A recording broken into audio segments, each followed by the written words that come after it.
কদিনের অসহনীয় গরমের পর বুধবার রাত থেকে সারা দেশে হয় স্বস্তির বৃষ্টি। তবে রাজধানীবাসীর জন্য এই স্বস্তি মুহূর্তেই পরিণত হয় ভোগান্তিতে। জলাবদ্ধতায় নাকাল হয় নগরীর মানুষ। পাল্লা দিয়ে বাড়ে যানজটও। খান আলামিনের রিপোর্ট। অঝোর বৃষ্টি স্বস্তি এনে দিয়েছে তীব্র দাবদাহে পড়তে থাকা মানুষের মনে। প্রকৃতির বৈরী মনোভাবের পরিবর্তনে দীর্ঘদিন পর শান্তির পরশ। তবে স্বস্তির বৃষ্টি শুধু শান্তিই দেয়নি, দিয়েছে ভোগান্তিও, যা থেকে মুক্তি মেলে না সহসাই। এই জলাবদ্ধতার কারণে আমরা স্পেশালি স্টুডেন্টরা অনেক বেশি প্রবলেমের সম্মুখীন হয়ে থাকি। পরীক্ষা কেন্দ্রে যেতেই দেখা যায় পানির মধ্যে বসে থাকো, তারপর সিগন্যালে জ্যাম পড়ে। একটু বৃষ্টি হলে রাস্তাঘাট ভরে যেতেছে পানিতে। এটা কি আমাদের সরকারের কিছু করার নাই? সরকার ওনারা দেখুক যে কি অবস্থা, আর এটার জন্য মেরামতের জন্য যেন ওনারা খুব শীঘ্রই ব্যবস্থা নেয়।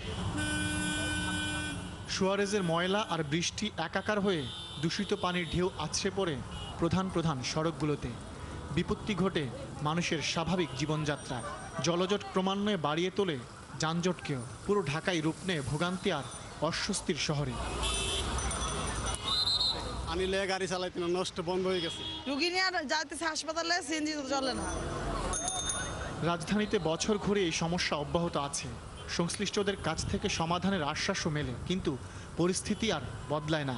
এজন্য অপরিকল্পিত নগরায়নকে দায়ী করে দীর্ঘমেয়াদে সমস্যা সমাধানের আশ্বাস দিলেন ঢাকা দক্ষিণের মেয়র। এই সমস্যাটা একদিনের সৃষ্টি হয়নি, বছরের পর বছর একটা আপনার উইদাউট এনি প্ল্যানিং আপনার কাজগুলো হয়েছে। তো এখন ঢাকা শহরটা অনেকটা আপনার যে বালতির মতো হয় না, তো ওই রকম একটা অবস্থা কিন্তু হয়ে গেছে।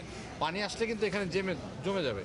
এই পানিটাকে বের করবেন কোথায়? বের তো আপনার ওই খালগুলো কিংবা আপনার ওই ফ্রি ফ্লো জোন সেখান দিয়ে যাবে, সেখানে কিন্তু বন্ধ হয়ে গেছে। এখন আপনার টেম্পোরারিভাবে আপনার এটাকে পাম্প আউট করে বের করতে হবে। আর স্থায়ী সমাধানের জন্য আমাদেরকে অনেক বড় দীর্ঘমেয়াদী পরিকল্পনা করতে হবে। দুদিন পরেই শুরু বর্ষা মৌসুম, তাই বৃষ্টির বাগড়া যে অব্যাহত থাকবে সেটা অনুমেয়।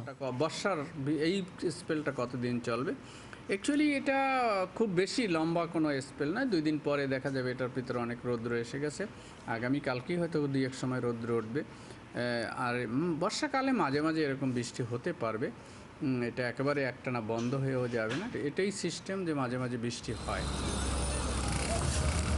জলাবদ্ধতার ভোগান্তি থেকে মুক্তি দিতে নতুন 2 মেয়র কতটা তৎপর হন, সেদিকেই তাকিয়ে আছে নগরবাসী। খান আলামিন, RTV, ঢাকা।